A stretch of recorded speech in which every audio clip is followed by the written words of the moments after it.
distinct honor to introduce to you, the American people, a new scientific frontier with a raw power like limb technology in the good hands of true patriots like Dr. Ophelia Turner. The potential is limitless. On this day, we welcome our Faraday future.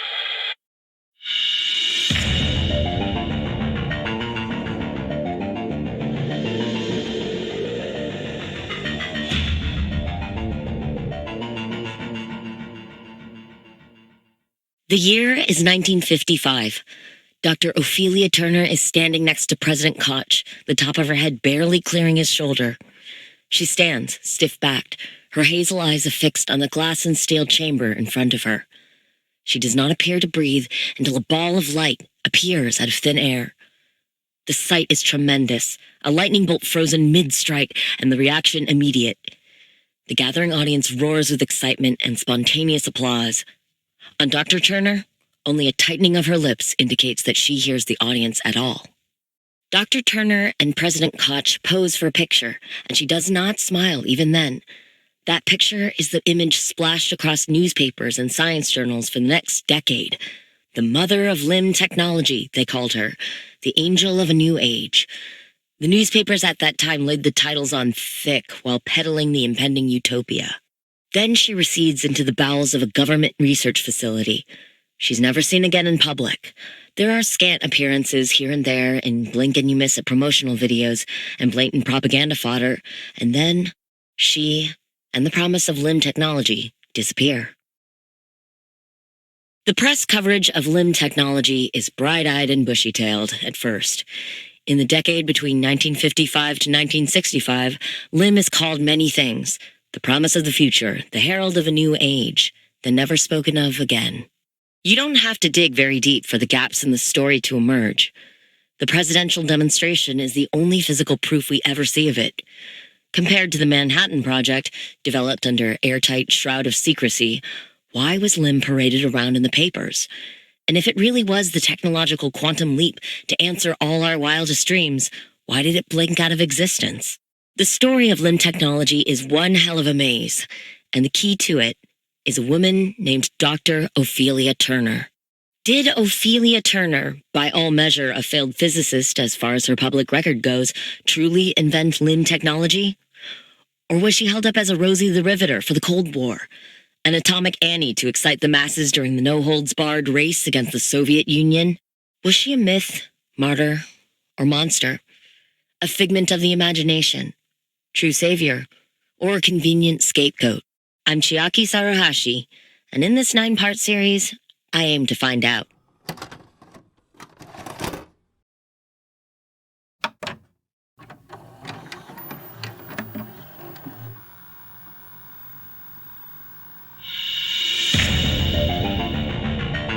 Welcome back. This is Frequency File, Episode 2. In the last episode, I told you about the curious case of Dr. Ophelia Turner. When it comes to this enigmatic individual, one of 3 versions is true: myth, martyr, or monster. To be able to weigh her in turns as heretic, genius, or scapegoat, we must first set the stage.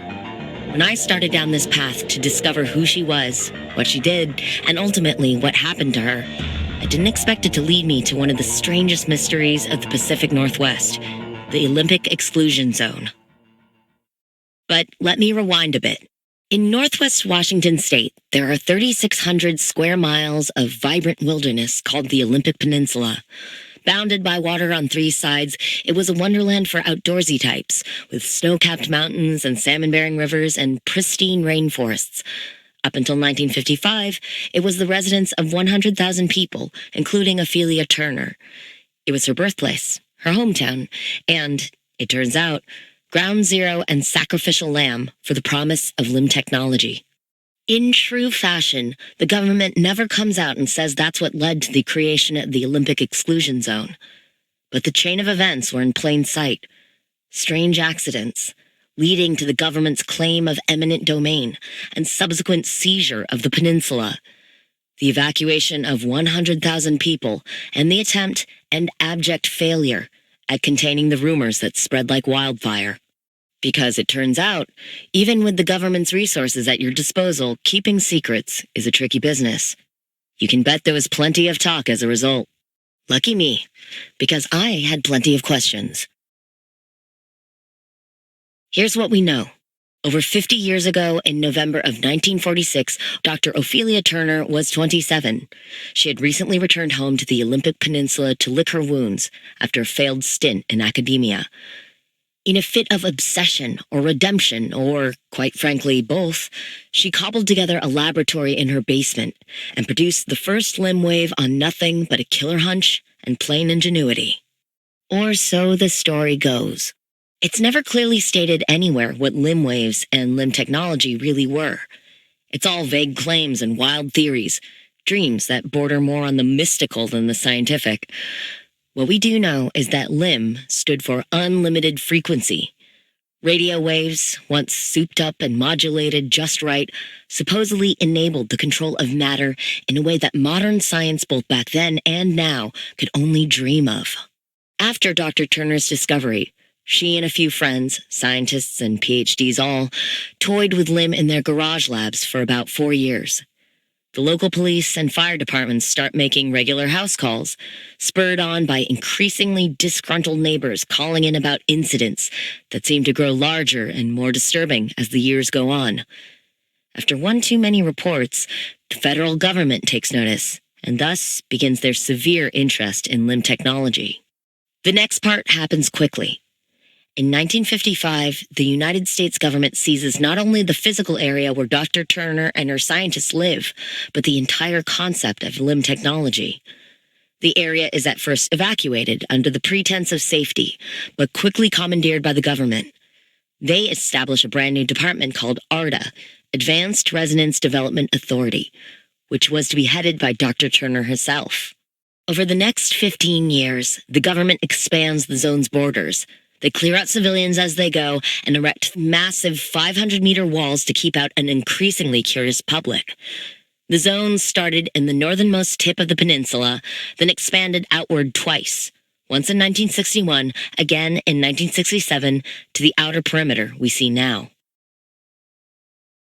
After the multi-stage evacuation of the Olympic Peninsula's 100,000-strong population, the records get sketchy.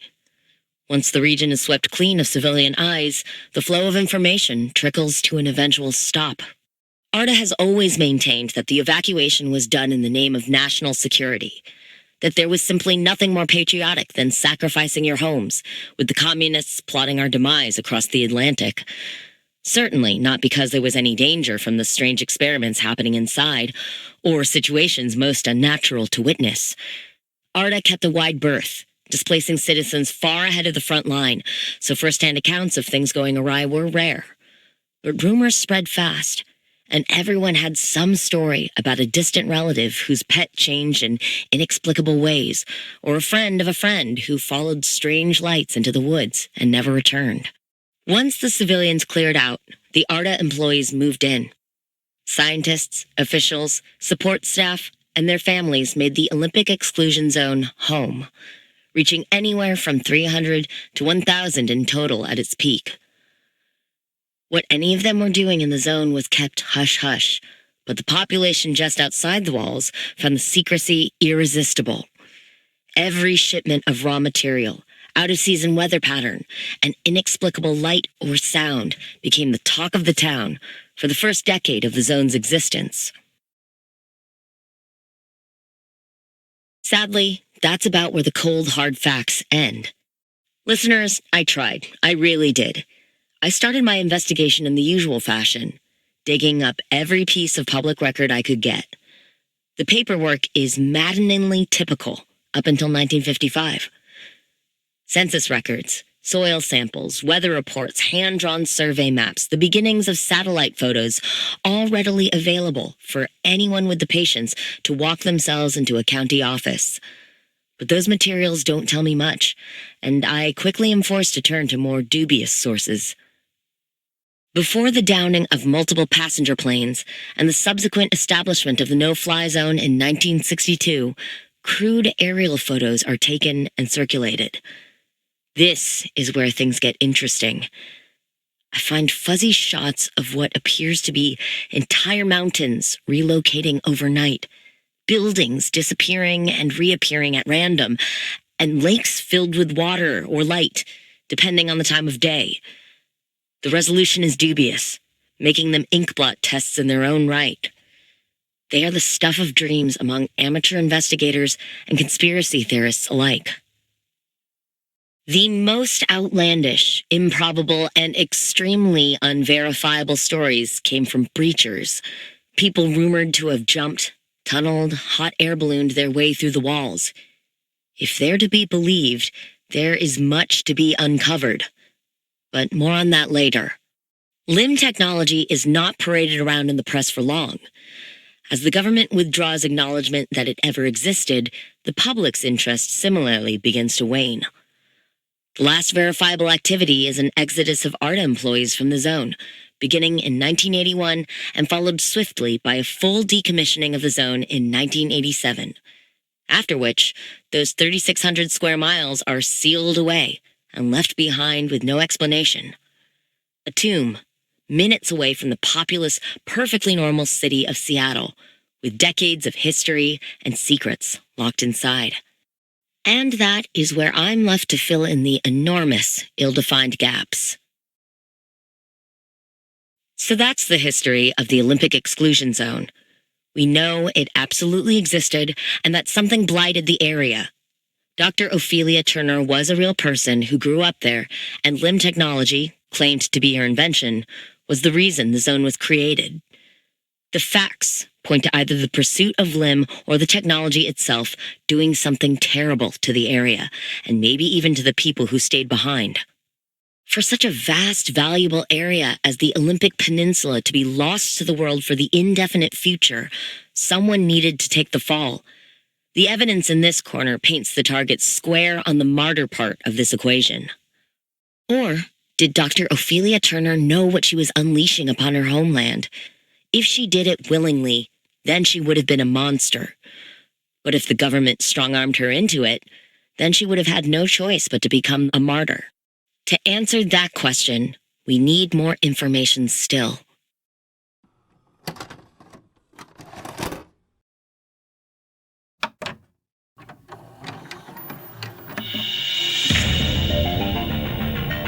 How do you force 100,000 people out of their homes without facing major resistance?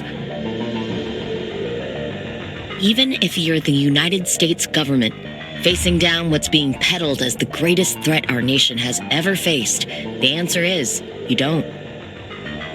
This is Frequency File, Episode 3, The Human Cost.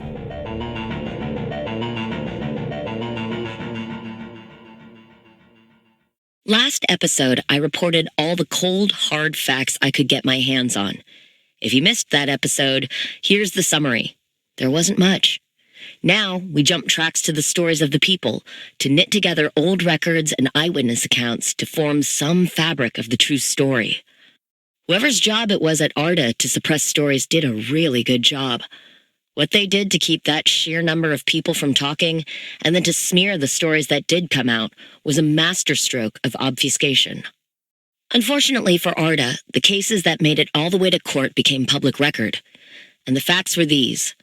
ARDA played nice at first with a generous relocation package. They offered cold, hard cash and built sprawling housing complexes in nearly every state to resettle the former residents. These new communities were built as idyllic, white picket-fenced neighborhoods where you were sure to be surrounded by all-American families who shared your same values, while enjoying the benefits of government-subsidized grocery stores, school districts, and manicured public parks. Not a bad deal from the looks of things. When it came to the holdouts, the people who wouldn't leave for any amount, things got ugly. But in the end, the government won out, as it always does. And while the government has the sovereign right to seize private property, the Fifth Amendment mandates just compensation be paid for it. but it doesn't specify when or how this compensation be made, and many dissenters ended up with nothing through good old loopholes and bureaucracy, some of whom are still pursuing their claims to this day. But the chilling thing is, those left with empty pockets consider themselves lucky. There's a saying they mutter amongst themselves under their breath, that at least they had the luck to not live in Sierram. Of the witnesses to the Sierram disaster that are still alive, most aren't willing to speak to me, but one eyewitness account remains the most damning report of what happened. Meet Lou Arganza. She was 9 when she last saw her parents alive. You were born in the zone? Yes. Born and raised in Sierram town until it wasn't a town anymore. Lou was evacuated from the zone on February 13th, 1973. Can you share what you remember from that day? Sure. I was at a week-long wilderness camp, this yearly thing my elementary school would put on. They'd throw the kids into the woods, show us how to pick apart animal droppings and sketch birds, things like that. It was my favorite thing as a kid. But that year, I really didn't want to go. Something called the Limb Fair was coming to Sierram, and I begged my dad to let me stay. He told me I could see it the following year. Well, that obviously didn't happen. The Limb Fair. Arda advertised it as a good old-fashioned small-town get-together, a miniature world fair of sorts for the hardworking government employees and their families that lived in Sierram town. The flyers and brochures I've gotten my hands on promised all manner of things mundane and fantastical. Kiss your low-tech washing machine goodbye, take home this limb nebulizer, and zap your clothes and diapers clean. Why break your back trimming your lawn when Limb Tech can transform your grass into something more? This push to get Limb Tech into the homes of zone residents, housewives in particular, was a deliberate and strategic move. The cynical reason, and most popular interpretation, is that it was a PR push to rehabilitate Limb Tech's image. By 1973, there'd been enough reports of radioactive fallout and inexplicable disappearances that suspicion of what Arda was doing was high. Where were you when the Sierram incident happened? At base camp about 20 miles out of town. The sirens went off during dinner, and we barely had time to wonder whether it was a drill or real before the shockwave rolled through. Luckily, we'd been through the disaster procedure days before. We dove under our tables to take cover. We were just kids, and at first thrilled for the drama unfolding in real time. It was hours before Arda came to extract us. By that time, we'd scrambled up onto a hill to signal for help and saw the...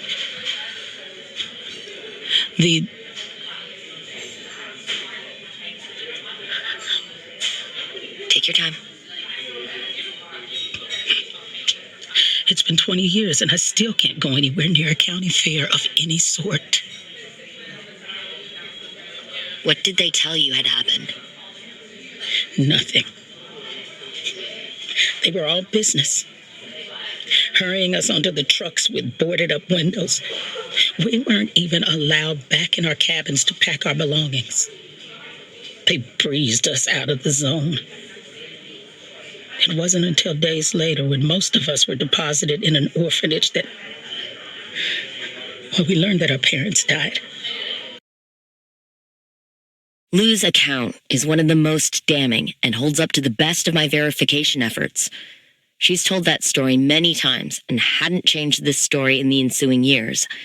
Chalk it up to good memory or deeply seated trauma, but it is, as far as I can tell, real. The stories from others, however, inspire a healthy dose of skepticism. Those who weren't too scared of government retaliation were few. And the ones who shared their stories loved their 15 minutes of fame a little too much. Any talk show or gossip rag or cheap date willing to listen heard from these types and made piecing together the zone's true history for someone like me, decades later, a migraine-inducing experience. Because these stories, as every good gossip knows, morphed over time. What started as the most powerful lightning storms recorded on Earth turned into UFOs touching down. An innocent spiderweb became something to be avoided on pain of death. A grassy lawn, left untended, became a feeding ground for something called burp bunnies. The tales became taller as the years went by, and the more I heard, the more my suspension of disbelief left me. And while the Sierra disaster was only one of the many incidents that occurred over the zone's 32-year history, it is the one I return to as a prime example. Whatever happened there in Sierra is the type of disaster that caused the creation of the exclusion zone in the first place. We can extrapolate from what little we know of what happened here. If this is the one story to get out, how many more horrors did LIM technology cause? Finally, back to the question of Ophelia Turner. The fact is, most of the people I spoke to didn't know her. How is it that the supposed inventor of LIM technology herself, who ostensibly led the ARDA R&D project, wasn't known across the board? It's almost as if the American public knew her more than the people who worked and lived in the zone, thanks to the PR machine. But how does that all balance out? The best I could get were vague acknowledgments, mainly from scientists. Mind you, this lot was also the most tight-lipped, but those who showed a hint of recollection spoke of her as if she were an urban legend herself. I mean, I heard her name from time to time. Never saw her once, though. I don't remember an Ophelia.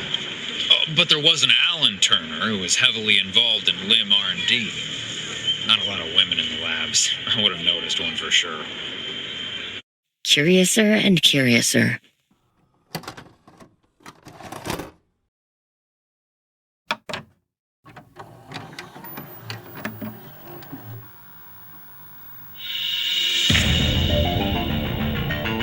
Researching Ophelia Turner's story feels like poking around the edges of a void. When I look directly at my subject, nothing appears to be there. But as I tease around the edges, a shape begins to emerge in the null space. It is with great journalistic integrity that I began to define those edges. But even then, it's tempting to fill in the spaces with good old-fashioned imagination. But hey, I knew what I was signing up for when I decided to unearth a decades-old mystery. Welcome back. This is episode 4 of Frequency File. In lieu of no one having a personal account of Ophelia Turner, we turn to more facts in the periphery. In this episode, I dig into ARDA, the government agency behind the research and development of LIM technology, as well as the scant facts of LIM technology itself. Bear with me as we depart the shores of known, connected facts and slingshot from one theory to another. By now, you're probably starting to gather what the problem was with the very concept of LIM technology. The rumors about LIM were healthy and far-reaching, that it could solve world hunger and overpopulation, that it had alchemical powers to convert matter from one form to another, or would finally plug the technological gap needed to realize the long-dreamed-of perpetual energy machines. Even for the scientifically disinclined like myself, it's easy to conclude that no one technology could fulfill all of mankind's wildest fantasies. And yet, here was LIM technology, promising all those things in one swoop. And remember, any and all actual scientific detail about LIM technology was kept absolutely airtight. Every schematic, lab note, and mathematical proof that was allegedly smuggled out of the zone or recreated from memory was dissected by experts around the world. All were found to be well outside the realm of reality. And those scattered claims of rogue LIM technology out in the world, they were all red herrings, nothing proven. So, what do all those rumors about LIM technology leave us with?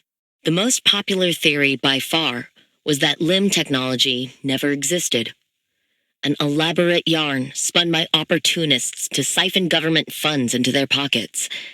The demonstration from Dr. Ophelia Turner and President Koch was well within the ability of an amateur magician. And once again, Dr. Turner's lack of accomplishments in her academic career paint an easy portrait of a scientist eager for a win. That would slot Dr. Turner firmly in the myth camp. We may never be able to agree on what LIM was, or if it even existed, but we can certainly understand why its existence was necessary. The state of the world that existed needed to believe in something so fantastical. Here's my submission to the ever-growing theory pile. It is no coincidence that the year the zone was established was 1955. That year also marked the start of the space race. For that next decade, there is no hotter topic, no singular focus of effort and funding than beating the Soviets. With Sputnik's launch in 1957, followed by Gagarin's first brush with space in 1961, America fell behind with every passing year. Its desperation only increased with the very public explosion of Project Vanguard, America's first satellite launch attempt. And then, to go from not being able to get off the launch pad to 6 years later being the first to land a man on the moon, that is a whole lot of technological progress to make from a losing position. The timing of LIM technology couldn't have been more perfect. The government springs into action, promoting LIM while being simultaneously effusive and evasive, an American political specialty. The live demonstrations are few, the vagaries plenty, but there is a notable wave of professors vacating their spots at major universities to take on positions at ARDA. Some interesting fields of study from the bunch: experts in crop domestication, enclosed biological ecosystems, and radiobiology. What sounds like a child's tale begins to take on a shape that fits cleanly with the race to the stars. I will reiterate here, this is only my theory, but I dare say it's a good one. The problem we've come to understand is that something went so horribly wrong inside the zone's borders and caused all of it, LIM, disasters, and the rest, to be hermetically sealed off forever. As dubious as the fuzzy photos and inconsistent stories were, they add up to one thing. What was going on in the zone wasn't normal. For as tall as Arda built those walls, they couldn't hide oddly colored auroras in the sky, or ice storms in the summer, or localized hurricane-force winds compacted into tight columns. There were two words that popped up time and time again within these eyewitness stories: instability and anomalies. I've been able to distill a few things about them, that they were two of the many, many unfortunate byproducts of the R&D going on in the zone. The government was forced to admit to elevated levels of radiation. Pretty hard to cover that one up, as it became a tourist attraction to hike along the walls with a Geiger counter. But this instability seemed to be some combination of ecological and physical fallout. Some described it as a state of constant landslides. Others recounted storms unlike anything seen on planet Earth. As far as what the anomalies were, I couldn't tell you. I ran face first into two distinct responses to that question. Either people refused to say a single word about them, or people had too many conflicting explanations to find a single thread of commonality. Perhaps that's a topic for a series all on its own. Roblox at every turn with this story.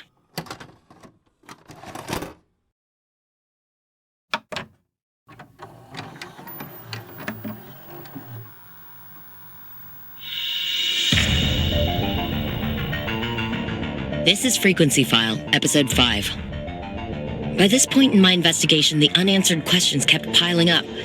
The depths I was having to go to, the mysteries upon mysteries, was making me dizzy.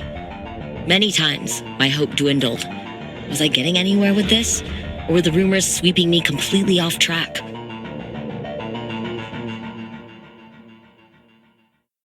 One night, in a fit of desperation, I opened my reader mail and found the motivation to continue. And I thought, you're walking this same journey with me, and maybe you share some of my frustrations about all the non-answers. So indulge me this one episode as I lighten the mood and talk about the response to my work. A quick behind the scenes on the making of Frequency File. It was quite the uphill battle to make it to air. Only by virtue of my good work investigating the case of the disappearing banana slugs was this entire series allowed to happen. And I was made aware in no uncertain terms that I used up the entirety of my good karma on making this. But the calls and letters from you, the listeners, have managed to overwhelm the network, and thus have justified my obsession-turned-legit investigation. So, as thanks, this episode is all about you. Your theories, your hopes and dreams, your love and hate, your opinions. I've sifted through the hundreds of letters and calls, and here's a selection of the sentiment you've shared. I've listened to every one of your episodes, and I did my own research. And I have to say, there is no chance in hell that Ophelia Turner invented limb technology. She was 100% a convenient excuse. I mean, for starters, she's a woman. As an American, who'd you rather rally around? Some dweeb scientist squinting at a test tube? Or a woman in a lab coat posing for pretty pictures? Admit it, we were duped by the government. Again. When will we learn? You're wrong about one thing, huh? Some limb technology did make it out into the larger world. Oh, you remember the personal cassette players that were all the rage in 1979? Yeah. That thing we all begged our parents for Christmas? Slim tech, baby. Go on. Open it up. Tell me if you don't see some limb doohickeys in there, huh? I dare you. What I don't understand is how they could let all those zone people back out into the world. Like, they lived there, were experimented on, and got exposed to Lord knows what. And they just rolled out the red carpet for them and let them loose. Oh, that's just completely irresponsible. My neighbor, they were one of them. And let me tell you, nothing good came from it. The minute they moved in, things got screwy. You ever hear of an ice storm in Tampa? Well, heck, in Florida, anywhere. No. But they move in, and suddenly we get freak ice storms and armies of six-legged possums overrunning the neighborhood. Well, I can't sleep a single night without hearing their grubby little hands, so many little hands, going through my trash bins. My husband tried to fight them off and got bitten. And he ain't been right since. I tell you, they're out there, and it's already too late. Hello? I haven't been able to sleep since I first started listening to Frequency File. I've been putting the clues together, and I honestly think my grandparents are Alan and Ophelia Turner. They never like talking about their past, but sometimes I'll sneak up to the attic and find photos of them in these weird lab outfits. And what's more, sometimes when they talk in their sleep, they speak another language. I bet it's Russian. You have to check it out. And the most surprising of the messages. Don't keep poking your nose around where it doesn't belong. You're not gonna like where you end up. Trust me, I should know. He identifies himself as Ed Baker, an astronaut on the American spaceflight missions. Now, this isn't a threat. It's just a warning. I went up with the third landing mission. All was well. Readings were nominal.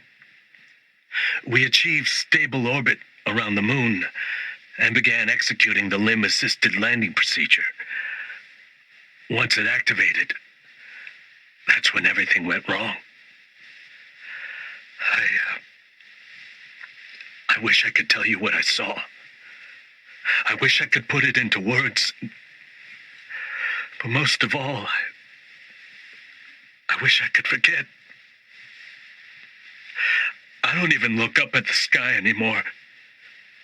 Every night is a terror. Limb technology was a mistake. It wasn't worth it. I mean, yes, we won the race, but the cost was too great. It will always be there, waiting for our next mistake. Okay, well, maybe that didn't do quite the job of lightening the mood, but knowing that there's so many of you along for the ride with me gives me the determination to continue on, no matter how deep this rabbit hole goes. So thank you, and I'll see you next episode.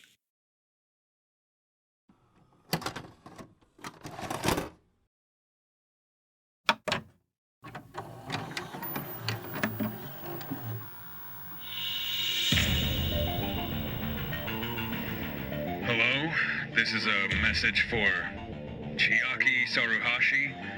We have some documents that may be of interest to you.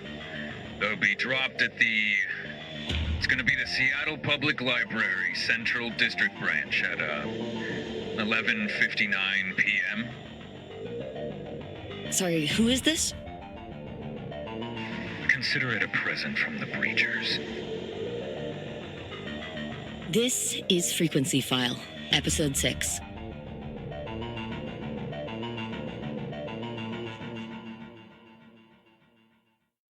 Listeners, I'm ashamed to admit the difficulty I had at this point in my investigation.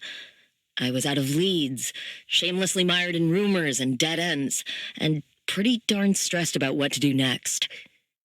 So this phone call offers me a lead on a cold, stormy night, and in all my posturing about journalistic integrity and triple-checking the evidence, I am amused to say that this is the sketchiest source I've come across in my career. And yet, it led me somewhere. I get this call on a Friday night, and I only have enough time to hop in a cab to make the drop. Waiting for me next to the library's book return are 3 filing boxes stuffed with moldy documents. They are in poor shape. I tip the cab driver extra after the bottom of a box disintegrates all over his trunk. Clearly these records were not well taken care of. I wonder if this is more of a decluttering of a long-lost basement rather than an illicit sharing of secrets. And yet, in the soggy pages, I do find proof of Ophelia Turner's position. A series of organization charts of the LIM Research Project spanning the first 10 years of R&D. In the earliest version of the chart, she's positioned at the top level with the title of lab director. The subsequent charts show a rapid expansion of the project, with hundreds of names being added, as well as a good deal of shuffling. Dr. Turner's job title changes every 2 years, and a quick visual comparison shows that she is quickly and literally being shoved off into her own corner. The years that this is seen happening correlate to the downturn in her PR appearances. Another name appears briefly on the organization chart. You guessed it, Alan Turner. A quick search in the county office shows that he's Ophelia's husband. Married at 22, no children on record, died in 1961. The cause of death is unlisted, which means only one thing. The government scrubbed it from the record. Okay, so not only did Ophelia Turner exist, she was one of the highest-ranking members on the LIM Research Project. And she was intimately involved with these so-called anomalies. Did she create them? Did she dissect them? Did she unleash them onto her homeland like some sort of mad scientist? Did I need to stop drinking coffee after 8 p.m. in my desperate bid to meet my deadlines for this series? Lots of questions I couldn't possibly know the answers to. But one good lead follows another, and soon I get another phone call. More on the next episode of Frequency File.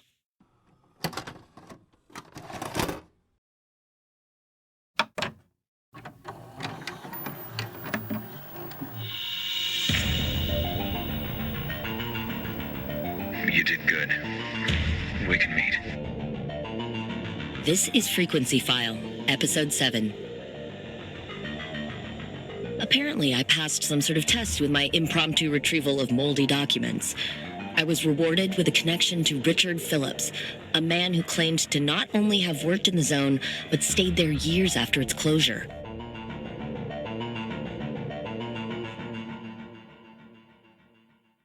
We meet at a cafe in downtown Seattle. The zone, in its active research and development phase, doesn't look too dissimilar to these photos you've got there. By now it's been, 20 years abandoned, but being hermetically sealed in with 70 petabecquerels of radiation has got its benefits. When the withdrawal orders came through, Everything was left as is. You know, except for the ones who didn't leave, like me. Why did you stay? See, that was always the question, wasn't it? We all had our own reasons. Some of the scientists in particular like to claim legitimate reasons for staying behind. But we were all misguided. We all had something we were running from. How long were you there? I want to say about 6 years after the decommission was complete. But if Arda withdrew all operations, how did you survive? Like, what did you eat? How did you get the supplies you needed? Some zone secrets are best left secret. You don't want to know. And it wasn't pretty, the things you had to do to survive. But it was quiet. Blissfully, peacefully quiet. No, I want all the dirty secrets. What you ate, how your plumbing worked, what social activities there were. Social activities. No one went in there to have a good time, I'll tell you that. There was plenty of chatter across the radio at first, but that died down pretty quickly. Not too much to gossip about after being shut in for... I don't even know how many years at that point. Radio? Like a ham radio? Yeah, but worlds more sophisticated. Some property of radio waves made it the only consistent method of transmission. So it was our prime method of communication. People started up their own radio stations, made their own programming. Didn't matter who was listening, and it was the human need to talk that we were fulfilling. Okay, but give me a little hint. You weren't completely deprived of supplies, right? Oh, easy. That's where the breachers came in. On the next episode of Frequency File, more about the breachers and what they thought of our topic at hand. Dr. Ophelia Turner.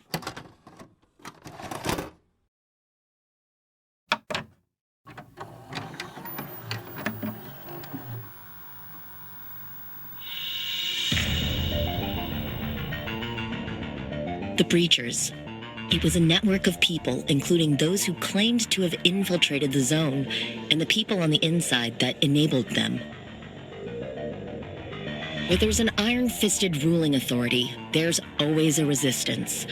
And as wonderfully weird as everything we've heard about the zone has been so far, these breachers honestly take the cake. This is Frequency File, Episode 8.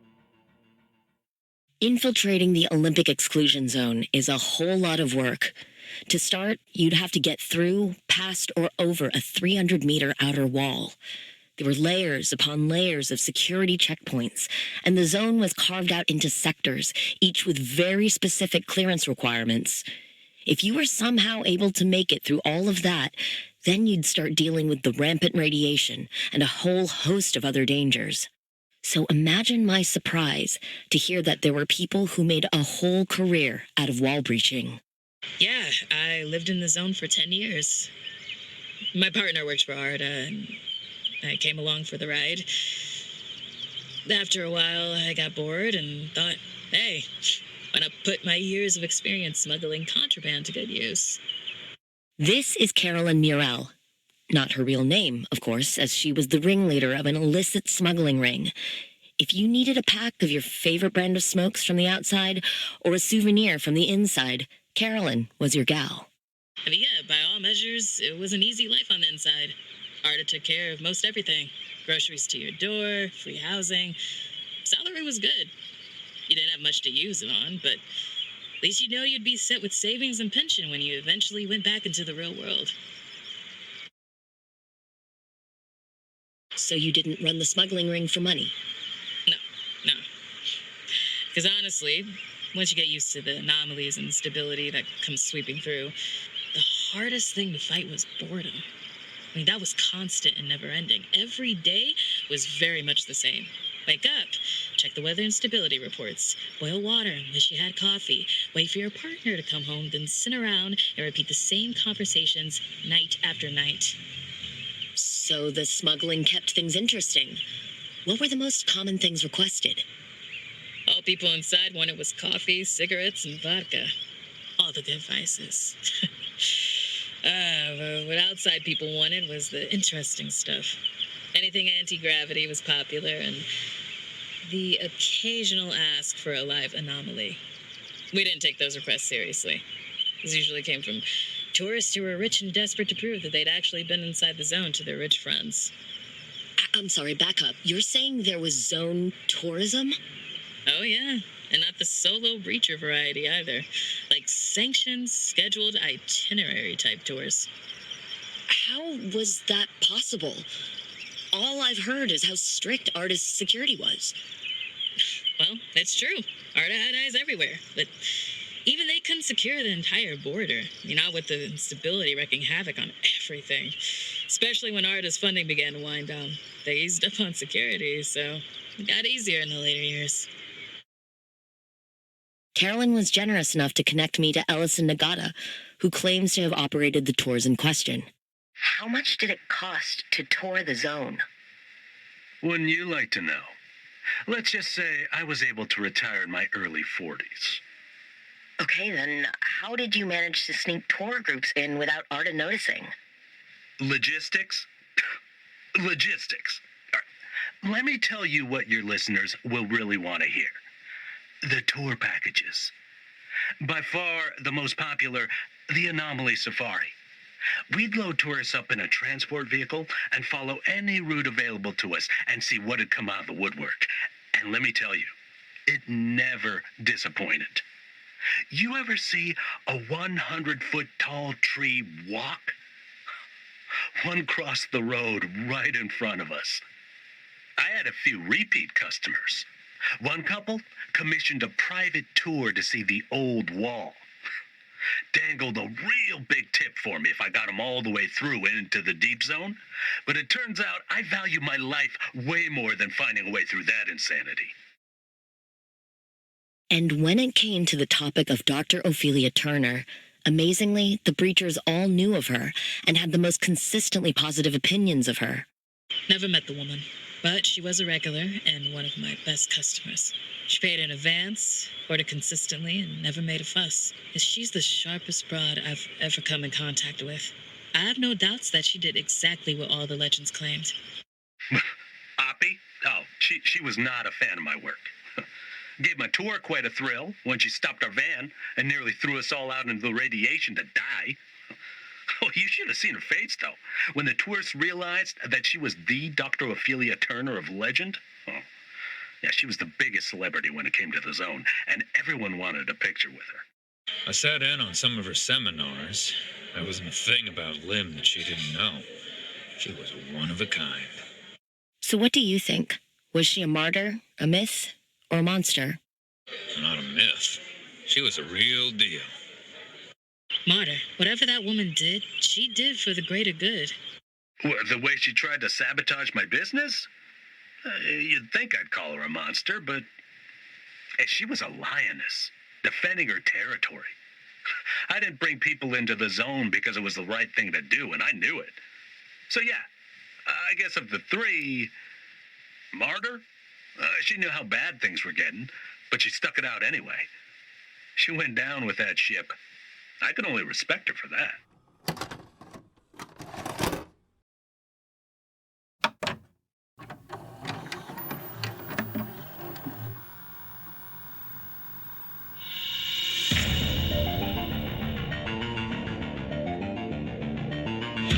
We've reached Frequency File Episode 9, the final episode.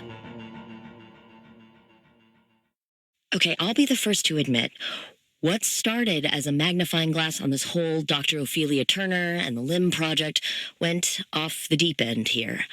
I left the shores of the topic long ago. I assure you that under normal standards, my reporting is laser-focused on my target. But I've never run into topics foggier than the Olympic exclusion zone, Lim technology, and Dr. Ophelia Turner. Through this journey, I've tried to chart something of a path through this maze.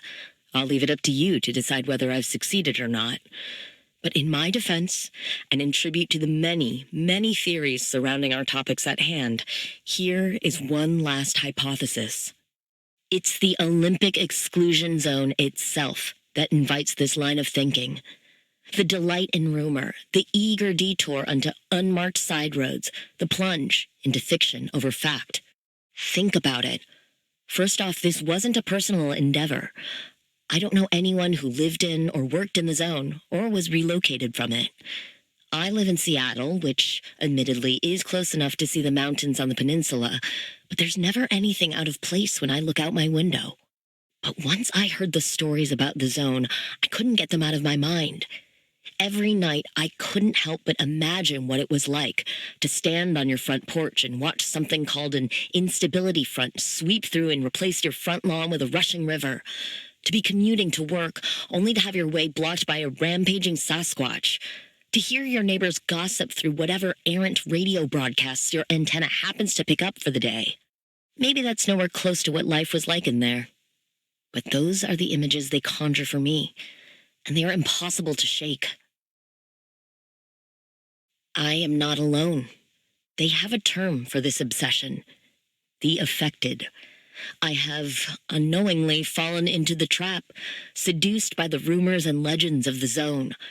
I sleep on a bed littered with grainy zone photos. I take my daily runs with the Arda broadcasts on repeat in my ear. I squint at incoming rainstorms and wonder if they'll bring a little instability with them. I know I have traded fact for fiction. And on pain of my credibility as a journalist, I am happier for it. A wise man once said, "I want to believe." When we face such a vacuum of information, where the scant details we can glean are more fantastical than the last, our imagination expands to fill the gaps. But that's the romance of it, isn't it? Our generation likes to say that we were born too late to explore the Earth and too early to explore the galaxy. So we reach toward local mysteries, the ones nearby enough to be accessible, yet the more otherworldly, the better, to satisfy our latent explorer's lust. The Olympic Peninsula, within a couple hours' drive, is too enticing not to dream about. So when it comes to the issue of the Olympic exclusion zone, the mystique of limb technology, and the conundrum of Dr. Ophelia Turner, here's what I know. The Olympic exclusion zone is a real thing. We can still see it, those monolithic walls sealing its secrets inside like a tomb. Real people lived there, worked there, and we suspect are in there still. Even if we will never know everything that happened on the inside, we know much happened, and it was dangerous. It is a place that no one in their right mind should, and ever will, tread again. Limb technology, on the other hand, is still an open question, leaning more fiction than fact. It was, for sure, a bona fide new type of technology. It had its basis in reality, but they followed the recipe of the best science fiction and futurism. Take a familiar, grounded, easily understandable concept like radio waves, mix in a heaping scoop of technological mumbo-jumbo, and top it off with a generous heaping leap in logic. It is that last critical step that lends the most disbelief to the entire story. But that same step is the one all scientists hang their hats on, the desired outcome of their hopes and dreams, the destination of their fevered derivations. It's tempting to believe that those technological quantum leaps are well within our grasp. But for every one that comes true, hundreds more remain fairy tales. And so while I can't verify one way or another, my belief is that limb technology never did many of the things it was purported to do. If it had, we should have seen some fruit of those labors. Lastly, Dr. Ophelia Turner. Martyr, myth, or monster. In the end, it's not for me to judge. We each get to make that call for ourselves. And if this seems like an unsatisfying conclusion to you, think of it this way. She was no more than a blip in history, a footnote in an annotation somewhere. She was a woman who lived an entire life bearing not just the burden of public opinion on her shoulders, but if you believe the full story, the destruction of her homeland and the failure of a nation's best efforts on her soul. Stamping her with a label is the easy way out. It's an oversimplification of a complex life. a disservice to a woman who suffered the judgment of an entire country that needed her at a very specific moment in history. Whoever Dr. Ophelia Turner was, whatever she did, and wherever she is now, I say, I hope you have no regrets. I hope you're at peace with everything that you sacrificed. And I hope you had someone who understood you and loved every version of yourself.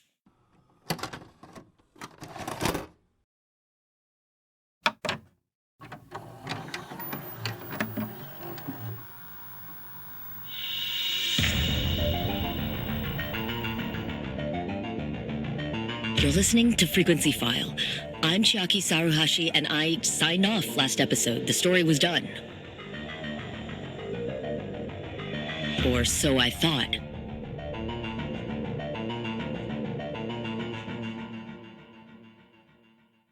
Just as I wrapped up the season, I was surprised by a call. Think of this as an after-credits scene, an unbearable cliffhanger of events that I'm still reeling from. Chiaki, you have a call on line 8. I'm heading out for the night. Can you take a message? You're going to want to take this one. In fact, I'm routing it to Studio A. Why don't you take it there? Okay. Hello, this is Chiaki. I've heard you've been on my trail, sniffing around where you don't belong. Hoppy? I mean, Dr. Turner? The one and only. Wow. This is such an honor. I'm so glad you called. I have so many questions. You've talked enough. It's my turn. Now, there's a few things you got wrong. Dr. Turner proceeded to ignore my questions completely. She spoke at length, revealing much and little at the same time. But I am out of time, so all I can say is, look forward to Frequency File, Season 2.